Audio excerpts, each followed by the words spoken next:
और उस समय जिस प्रकार की परिस्थिति था उसमें आरजेडी के शासन काल में ही बिहार में गर्दन काटे जाते थे, लोगों को मारे जाते थे। जो बिहार था उस बिहार को फिर से बनाने का प्रयास किया जा रहा है आरजेडी की तरफ। इसलिए विकास के रास्ते पर इस प्रकार के जातिवाद करके फिर से राजनीतिक रोटी सेकने का काम आरजेडी के लोग जो कर रहे हैं उस मंशा में सफल नहीं होंगी। निश्चित रूप से तेजस्वी यादव पता नहीं किस मानसिकता से ग्रसित हो गए हैं। जब से चुनाव हारे हैं एक बदहवास की तरह बिना सोचे समझे गणित बनाते हैं। मधुबनी नरसंहार के बाद लगातार इस पूरे मामले पर जो है सियासत तेज है। लगातार विपक्ष ये कह रहा है कि बिहार सरकार जो है इसमें उन लोगों को बचा रही है जो सत्ता में शामिल है, यानी कि जो हमला है वो सीधे तौर पर बीजेपी पर है।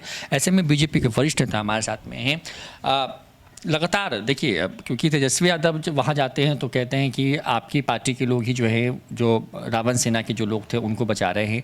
कुछ लोग ये कह रहे हैं इसको लेकर के कि नीतीश कुमार संरक्षण दे रहे हैं, विधायक इसमें शामिल हैं। और अब आपके ही पार्टी के एक विधायक ने जो है अब इस पर कह दिया है कि तेजस्वी यादव पर मानहानि का मुकदमा करेंगे। क्या सच में बीजेपी इस पूरी घटना में इन्वॉल्व है? देखिए, इस प्रकार की बातों से तो बीजेपी को कभी मतलब नहीं रहा है। इसके पोषक और इसके देखभाल करने वाले तो आरजेडी के लोग रहे हैं। जिस बिहार के अंदर में जिस प्रकार की स्थिति चल रही थी, जब इस प्रदेश के अंदर में एमसीसी का बोलबाला था और उस समय जिस प्रकार की परिस्थिति था उसमें आरजेडी के शासन काल में ही बिहार में गर्दन काटे जाते थे, लोगों को मारे जाते थे। और इस प्रकार से जो बिहार था उस बिहार को फिर से बनाने का प्रयास किया जा रहा है आरजेडी की तरफ से। और बार बार इस प्रकार की घटना घटी है। वहाँ की घटना एक ऐसी घटना है जब समाज में दबदबा का घटना है। अपने प्रभाव बढ़ाने के लिए दोनों राजपूत समाज के ही लोग थे, एक ही गांव की घटना है और सारे तालाब उनके पास थे। दूसरे लोग पक्ष के लोगों को लगा कि हमारा भी दबदबा यहाँ होना चाहिए, उन्होंने इस पर प्रयास किया। ये ठीक है कि उसमें कई लोग शामिल हुए थे। अब जैसे प्रवीण झा का नाम आ रहा है, जैसे और लोगों का नाम आया है, उन लोगों की गिरफ्तारी भी की गई है। सरकार की मंशा अगर कुछ भी रहती तो शायद वो आज गिरफ्तार नहीं होते। आज सरकार पूरी कड़ाई से उनको गिरफ्तार करने का काम किया है और उन पर पूरी एक्शन लेकर के उनको कड़ी से कड़ी सजा दी जाएगी। इस प्रकार की मानसिकता वालों का अब जगह बिहार में नहीं है।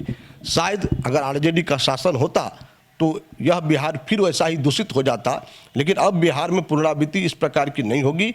बिहार में जो भी इस शासन के खिलाफ और सिस्टम के खिलाफ जो इस प्रकार की गतिविधि करता है, जिसमें मारकाट और ऐसे प्रकार के लोग यहाँ रह करके चाहेंगे कि हम स्वतंत्र रूप से इस प्रकार की घटना कर दें, तो वो शिकंजे के अंदर में रहेंगे। देखिए मृत्युंजय जी, क्योंकि बिहार में इस तरह की सियासत होती नहीं थी कि मतलब किसी घटना को आप उसको जाति के रंग में रंग दीजिए।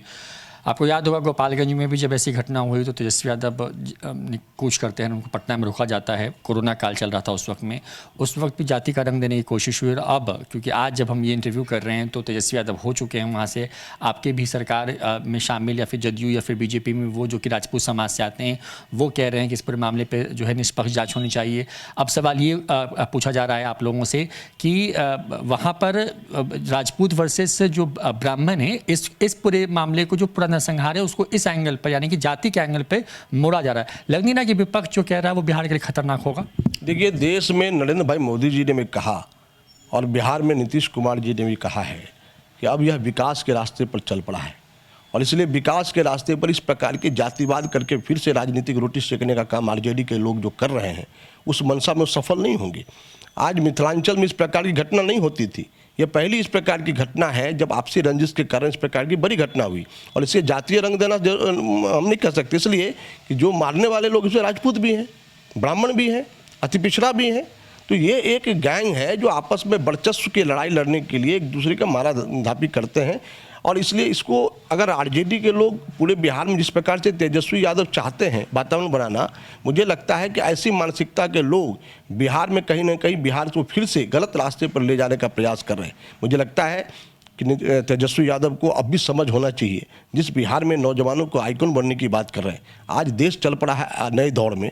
इस नए दौर में पुरानी पद्धति और जातिवाद और इस प्रकार से वातावरण बना करके आप सिस्टम को मजाक बनाना चाहते हैं और इस प्रकार से चाहते हैं कि लोग गलत रास्ते पर चल पड़े, तो मुझे लगता है बहुत ही दुर्भाग्यपूर्ण है। और मुझे लगता है कि सरकार भी आने वाले समय में ऐसे लोग जो कहीं ना कहीं इस प्रकार के आंदोलन, इस प्रकार की घटना को हवा देने का काम करते हैं, उस पर भी कार्रवाई करने का काम शायद सरकार करेगी। तेजस्वी यादव हवा देने की कोशिश कर रहे हैं इस मामले को? निश्चित रूप से तेजस्वी यादव पता नहीं किस मानसिकता से ग्रसित हो गए हैं। जब से चुनाव हारे हैं एक बदहवास की तरह बिना सोचे समझे गणित बनाते हैं, उसके तरफ चल पड़ते हैं। मुझे लगता है कि अभी उनको अपने संगठन को संभालना चाहिए, आने वाले समय के लिए एक रणनीति बनानी चाहिए, न कि अपने स्वार्थ के चक्कर में बिहार के नौजवानों को भटकाने का काम नहीं करना चाहिए। मुझे लगता है सरकार में के पक्ष को लेकर के या सरकार के विषय को लेकर के जब आप सामने आते हैं तो अब विधानसभा में आपने घेरने का काम किया था, काबिले तारीफ है, अच्छी बात है, घेरना चाहिए। लेकिन विधानसभा में किस प्रकार की नौटंकी आपने की, विधायक जवाब सवाल कर रहे हैं उस पर भी आपने टीका टिप्पणी की, जब प्रश्नों का जवाब मिल रहा है उस पर भी आपने टीका टिप्पणी करके उसको घेरने की कोशिश की, बार बार नीतीश कुमार को चुटकी लेने का प्रयास किया, आपने बीजेपी के मंत्रियों को छेड़ने का काम किया। ये क्या करना चाहते हैं, किस तरह की मानसिकता की तरफ ले जाना चाहते हैं बिहार को, किस प्रकार से आप आइकॉन बनना चाहते हैं, किस प्रकार का संदेश देना चाहते हैं। मुझे लगता है आज फिर तेजस्वी यादव अगर उस धरोहर को संभालना चाहते हैं, राजनीति विरासत को संभालना चाहते हैं, तो अपने पैरों पर खड़े होइए, न कि आप इस प्रकार के गलत रास्तों पर चल करके आप सत्ता के शीर्ष पर जाने का स्वप्न अगर देखते हैं तो ये स्वप्न आपका अधूरा ही रहेगा। मुझे लगता है कि तेजस्वी यादव जिस रास्ते पर जा रहे हैं वो रास्ता उनके लिए उचित नहीं है और बिहार के हित के लिए भी नहीं है। बहुत बहुत शुक्रिया। तो मधुबनी कांड पर लगातार जो है सियासत चल रही है, लगातार विपक्ष ये कह रहा है कि सरकार अभी भी कुछ लोगों को बचा रही है, बीजेपी के विधायकों का नाम लिया जा रहा है। ऐसे में तमाम चीज़ों पर तेजस्वी यादव पर हमलावर होते हुए मृत्युंजय झा ने साफ कर दिया है कि जिस तरीके की सियासत बिहार में करने की कोशिश हो रही है इससे तेजस्वी यादव को ही नुकसान उठाना पड़ेगा। सहयोगी आकाश के साथ रोहित कुमार, न्यूज़4 नेशन, पटना।